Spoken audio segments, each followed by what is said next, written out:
ठाकरेगडाचे रत्नागिरी जिल्ह्यातील माजी आमदार राजन साळवींनी ठाकरेंच्या पक्षाला जय महाराष्ट्र केलाय। ठाकरेंच्या पक्षातील उपनेतेपदाचा त्यांनी राजीनामा दिला। राजन साळवी आज दुपारी 3 वाजता ठाण्यात एकनाथ शिंदे यांच्या उपस्थितीत पक्षप्रवेश करणार आहेत। आदित्य ठाकरे आज दिल्ली दौऱ्यावरती आहेत। ऑपरेशन टायगरच्या पार्श्वभूमीवर आदित्य ठाकरेंचा हा दौरा असल्याची चर्चा आहे। ते दिल्लीत इंडिया आघाडीतल्या नेत्यांची भेट घेणार आहेत आणि दुपारी 1:30 वाजता आदित्य ठाकरे उबाठा खासदारांशी संवाद साधतील। काँग्रेसचे प्रदेशाध्यक्ष नाना पटोले यांचा राजीनामा मंजूर करण्यात आलाय। त्यानंतर आता काँग्रेसमध्ये प्रदेशाध्यक्षपदी कोणाची वर्णी लागणार याकडे सर्वांचं लक्ष आहे। माजी आमदार हर्षवर्धन सपकाळ यांचंही नाव प्रदेशाध्यक्षपदासाठी चर्चेत आहे। मनसेच्या निष्क्रियांना घरी बसवून तरुणांना संधी देण्याची शक्यता आहे। राज ठाकरेंनी शिवतीर्थ निवासस्थानी आचारसंहिता बनवण्याचं काम हाती घेतलंय। यासाठी ते ठराविक पदाधिकाऱ्यांची मतं जाणून घेत आहेत, मात्र आराखडा बनवण्यासाठी कुणाची मदत घेत नाहीयेत। त्याची गुप्तता बाळगली जाते। 9 मार्चला वर्धापन दिनी मेळाव्यातनं पक्षाची आचारसंहिता जाहीर करण्याची शक्यता आहे, असं सूत्रांनी सांगितलं। भाजपच्या संघटन पर्व अभियानाच्या निमित्तानं चंद्रशेखर बावनकुळे 13, 14 आणि 15 फेब्रुवारी असे 3 दिवसाच्या दौऱ्यात महाराष्ट्रात कार्यकर्त्यांशी संवाद साधणार आहेत। यावेळी कार्यकारी अध्यक्ष रवींद्र चव्हाण हे देखील सोबत असतील। मीरा भाईंदरमध्ये ठाकरे गटाला मोठा धक्का बसलाय। ठाकरे गटाच्या 3 माजी नगरसेवकांनी शिवसेनेत प्रवेश केला। मंत्री प्रताप सरनाईक यांच्या उपस्थितीत हा पक्षप्रवेश पार पडला। नागपुरातील बसपाचे महाराष्ट्र प्रभारी आणि माजी अध्यक्षांची पक्षातनं हकालपट्टी करण्यात आली। बसपाचे प्रभारी अशोक सिद्धार्थ आणि माजी प्रदेशाध्यक्ष संदीप ताजनेंची पक्षातनं हकालपट्टी करण्यात आली। धनंजय मुंडेंना कारणे दाखवा नोटीस बजावण्यात आली आहे। विधानसभेच्या निवडणुकीत उमेदवारी अर्ज भरताना खरी माहिती दडवल्याबाबत करुणा मुंडे यांनी दाखल केलेल्या ऑनलाईन तक्रारीच्या अनुषंगानं परळीच्या फौजदारी न्यायालयानं मंत्री धनंजय मुंडे यांना कारणे दाखवा नोटीस बजावण्याचे आदेश दिले। खंडणी प्रकरणात सीआयडी पोलीस कोठडीत असलेल्या सुदर्शन घुलेच्या आवाजाचे नमुने तपासले जाण्याची शक्यता आहे। अवादा कंपनीकडे 2 कोटी रुपये खंडणी मागितल्या प्रकरणात केज पोलिसात घुले विरोधात गुन्हा दाखल झालाय। पुणे महापालिकेचं अंदाजपत्रक मार्च महिन्यात सादर होणार आहे। महापालिकेच्या नगरसेवकांची मुदत संपल्यानंतर गेल्या 4 वर्षांपासून प्रशासक म्हणून आयुक्त अंदाजपत्रक सादर करतायत। महापालिकेच्या विविध भांडवली कामं, वॉर्डस्तरीय कामं, महत्वाकांक्षी प्रकल्प यासोबतच वेतन खर्च, उत्पन्न याचा ताळमेळ घालणार असं हे अंदाजपत्रक असेल। जळगाव महापालिकेकडून औद्योगिक क्षेत्रातील उद्योगांना मालमत्ता कर लावण्यावरती उद्योजकांनी तीव्र नाराजी व्यक्त केली। हा कर माफ करावा, एमआयडीसी आणि उद्योजकांची संघटना आणि मनपाची संयुक्त समिती गठीत करावी आणि कर प्रणालीचं पुनरावलोकन करावं अशी मागणी यावेळी करण्यात आली। निवडणुकीपूर्वी मोठ्या प्रमाणात कामं मंजूर केल्यामुळे रखडलेली बिलांची रक्कम मिळवण्यासाठी राज्यातील ठेकेदारांनी आंदोलन सुरू केलं। याची दखल सरकारनं घेतली असून छोट्या ठेकेदारांची सुमारे 10,000 कोटींहून अधिकची बिलं मार्च अखेर चुकती केली जाणार आहेत। शिवसेनेतनं बाहेर पडल्यानंतर अतिरिक्त पोलीस संरक्षण देण्यात आलेल्या शिंदे सेनेच्या आजी माजी आमदारांसह राष्ट्रवादीच्या आमदारांचे अतिरिक्त संरक्षण काढून घेण्यात आले। यामध्ये आमदार किशोर पाटील, चंद्रकांत पाटील, माजी आमदार लता सोनवणे, चिमणराव पाटील आणि राष्ट्रवादी अजित पवार गटाचे आमदार अनिल भाईदास पाटील यांचाही समावेश आहे। वसई विरार महापालिकेतील उपायुक्तांची 14 पैकी 7 पदं रिक्त असल्यामुळे सध्या कार्यरत असलेल्या उपायुक्तांवर कामाचा ताण वाढतोय। त्यामुळे उपायुक्तांकडे 12 ते 15 विभाग देण्यात आले।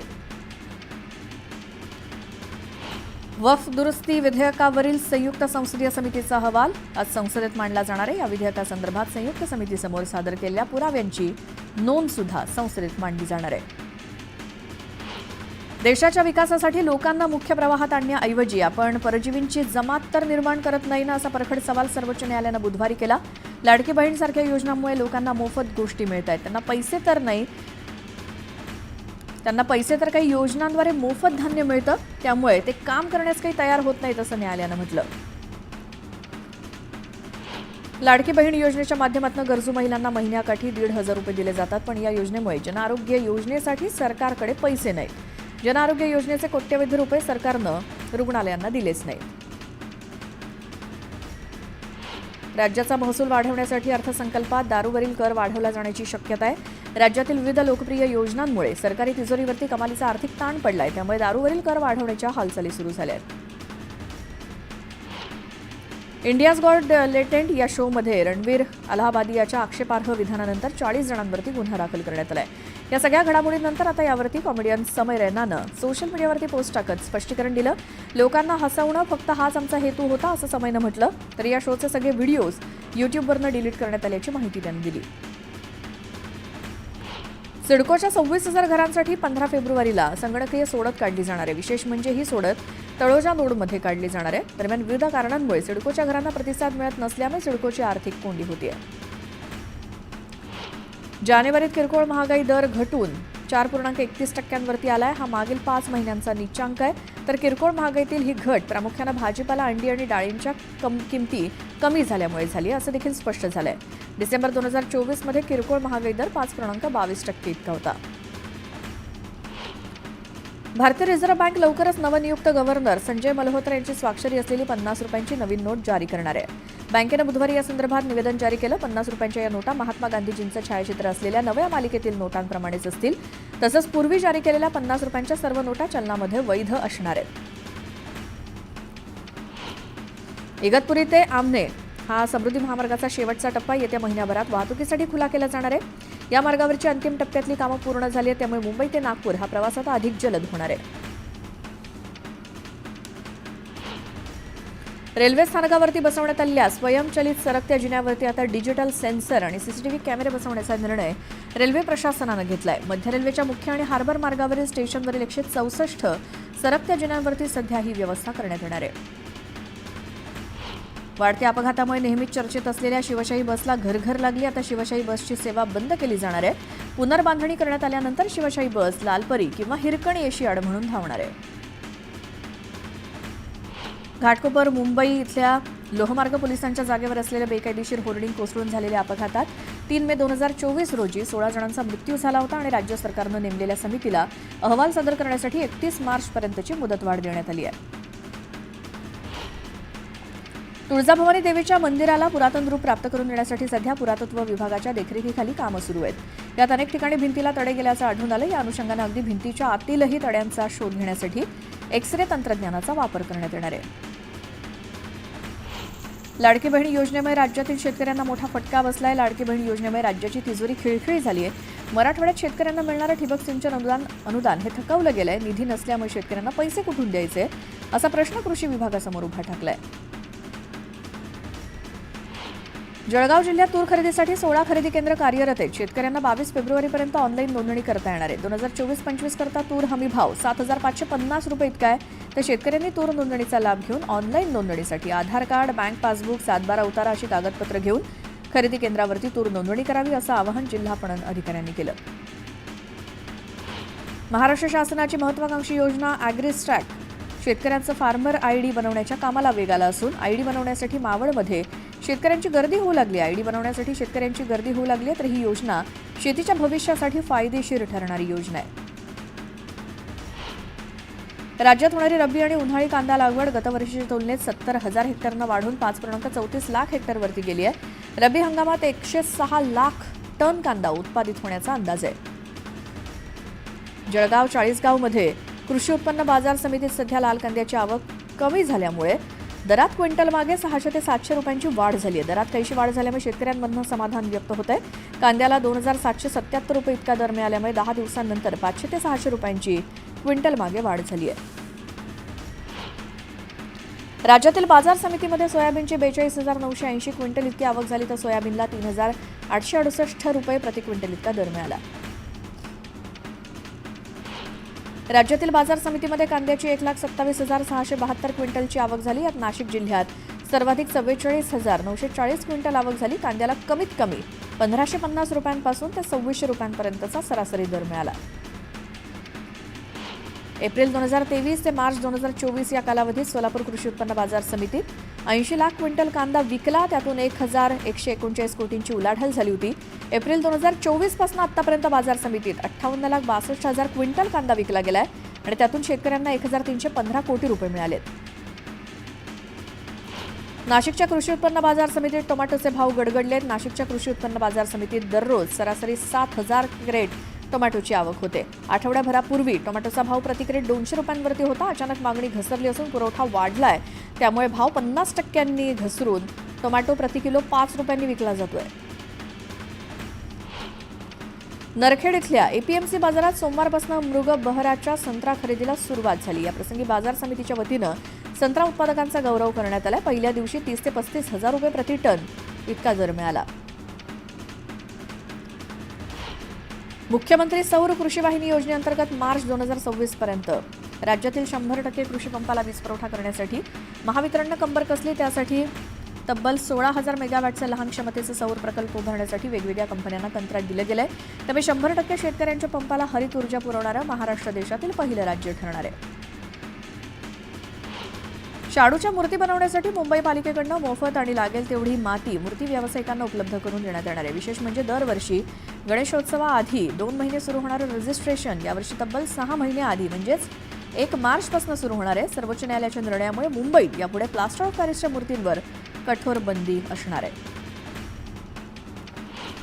पुण्यात वर्षभरातील उत्सवांसाठी ध्वनिवर्धकाच्या वापरासाठी जिल्हा प्रशासनानं 15 दिवस निश्चित केलेत. गणेशोत्सवासाठी 6 दिवस तर नवरात्रीसाठी 2 दिवस ध्वनी मर्यादा असून सकाळी 6 वाजल्यापासून ते रात्री 12 वाजेपर्यंत शिथिल करण्यात आल्याचे आदेश जिल्हाधिकाऱ्यांनी दिले. जळगाव जिल्ह्यामध्ये पुन्हा जीबीएस आजाराचा रुग्ण आढळला. या रुग्णावरती शासकीय वैद्यकीय महाविद्यालयात उपचार सुरू आहेत. 22 वर्षीय तरुणाला हा आजार झाल्याचं निष्पन्न झालंय. पुणे ड्रग्ज प्रकरणी पुणे पोलिसांकडून 16 जणांवरती आरोपपत्र दाखल करण्यात आलं. काही दिवसांपूर्वीच पुणे पोलिसांनी देशातील अनेक ठिकाणी कारवाई करत हजारो कोटी रुपयांचं ड्रग्ज जप्त केलं होतं. पुण्यात गेल्या आठवड्यात अनेक डुकरांचा मृत्यू झाला. राज्य सरकारच्या पशुसंवर्धन विभागाच्या पथकानं पुण्यात जाऊन प्रत्यक्ष पाहणी केली. दरम्यान कावळे सदृश आजारानं या डुकरांचा मृत्यू झाल्याची माहिती शवविच्छेदनातून समोर आली आहे. लोणावळ्यातील नांगरगाव इथे 4 दिवसांपासून एका भटक्या कुत्र्याचं तोंड प्लास्टिकच्या बरणीमध्ये अडकलं होतं. लोणावळ्याच्या शिवदुर्ग रेस्क्यू टीमच्या प्राणीमित्रांनी या कुत्र्याला पकडून त्याचं तोंड या बरणीतनं काढून त्याला मुक्त करून जीवदान दिलं. मुंबई महापालिकेनं मिशन रेबीज या संस्थेच्या सहकार्यानं सप्टेंबर 2024 पासून मुंबईतील भटक्या श्वानांची लसीकरण मोहीम हाती घेतली आहे. या अंतर्गत आतापर्यंत सुमारे 25,000हून अधिक श्वानांचं लसीकरण झालंय. अलमट्टी धरणाच्या भिंतीची उंची वाढवल्यास कोल्हापूर आणि सांगली जिल्ह्यातील नदीकाठांवर काय परिणाम होईल याबाबतचा अभ्यास करण्यासाठी राज्य सरकारनं रुरकी इथल्या राष्ट्रीय जलविज्ञान संस्थेला अभ्यास करायला सांगितलं आणि या संस्थेचा अहवाल प्राप्त झाल्यानंतर राज्य सरकार अलमट्टीबाबत आपली भूमिका जाहीर करेल. सामाजिक न्याय मागण्यांसाठी पुणे ते मंत्रालय पायी प्रवास मावळमधील अन्यायग्रस्त कुटुंबानं सुरू केलाय. मूलभूत सुविधा आणि पाण्यापासून वंचित ठेवल्याचा आरोप कुटुंबांनी केलाय. हे कुटुंब पिंपरी चिंचवडच्या थेरगाव इथून थेट मुख्यमंत्री देवेंद्र फडणवीस यांच्या भेटीसाठी मंत्रालयात निघालंय. जीएसटी गुप्तचर महासंचालनालयाच्या पुणे विभागीय शाखेनं 1,196 कोटी रुपयांचा मोठा जीएसटी घोटाळा उघडकीस आणलाय. या प्रकरणाशी संबंधित एका व्यक्तीला अटक करण्यात आली. मध्य आणि पश्चिम रेल्वेच्या मुंबई सेंट्रल विभागात बाटलीबंद पाण्याचा तुटवडा निर्माण झाला. Indian railway catering and tourism कॉर्पोरेशनतर्फे रेल्वे स्थानक आणि मेल एक्सप्रेसमध्ये रेल नीर बाटलीबंद पाण्याचा पुरवठा करण्यात येतो. दरम्यान अंबरनाथच्या कारखान्यात नूतनीकरण आणि वार्षिक देखभालीचं काम सुरू असल्यामुळे पाण्याचा तुटवडा निर्माण झाला. कर्मचाऱ्यांचं वेतन, बसचं भाडं, वाढणारा विद्युत खर्च यामुळे पीएमपीच्या खर्चात बेसुमार वाढ होते. मात्र त्यात पीएमपी बसेसची वर्षभरात तब्बल 13.5 लाख किलोमीटर इतकी बिगर प्रवासी वाहतूक झाली. त्यामुळे हा तोटा 24,68,00,000 वाढलाय. मुंबईतील भायखळा पूर्व पश्चिम परिसर जोडणाऱ्या उड्डाणपुलाची पुनर्बांधणी करण्यात येते. आतापर्यंत या पुलाचं 60% काम पूर्ण झालं असून ऑक्टोबर 2025 पर्यंत हा पूल वाहतूकदारांसाठी खुला करण्याचं नियोजन आहे. निधी मिळत नसल्यामुळे भाजपला रामराम ठोकत सांगलीच्या वड्डीच्या फॉरेन रिटर्न सरपंचासह ग्रामपंचायतीने पक्षांतर करण्याचा निर्णय घेतलाय. फॉरेन रिटर्न होऊन सरपंच बनवून गावाचा विकास करण्याचं स्वप्न लोकनियुक्त सरपंच यशोधराराजे शिंदे यांचं भंगलंय. वस्त्रोद्योग मंत्री संजय सावकार यांनी भुसावळ नगरपालिकेला भेट दिली. पालिकेतील कर्मचारी आणि अधिकाऱ्यांशी संवाद साधत त्यांनी कामकाजाचा आढावा घेतला. मुंबईतील आलिशान घरांच्या किमतीत मोठी वाढ दिसून आली. 2023 सालच्या चौथ्या तिमाहीत 2024 या वर्षाच्या चौथ्या तिमाहीत मुंबईतील आलिशान घरांच्या किमतीत 6.1% वाढ झाली. लांब पल्ल्याच्या मेल एक्सप्रेसनं प्रवास करणाऱ्यांची वाढती संख्या बघता जोगेश्वरी टर्मिनल उभारण्यात येते. सध्याच्या घडीला जोगेश्वरी टर्मिनलचे 75% काम पूर्ण झाले. या टर्मिनलवरनं मुंबई सेंट्रल आणि वांद्रे टर्मिनल इथून सुटणाऱ्या 12 मेल एक्सप्रेस चालवण्याची शक्यता आहे. पिंपरी महापालिकेनं 50,000पुढील थकबाकीदारांच्या औद्योगिक, निवासी, बिगर निवासी, मिश्र, मोकळ्या जमीन अशा 438 मालमत्तांच्या लिलावाची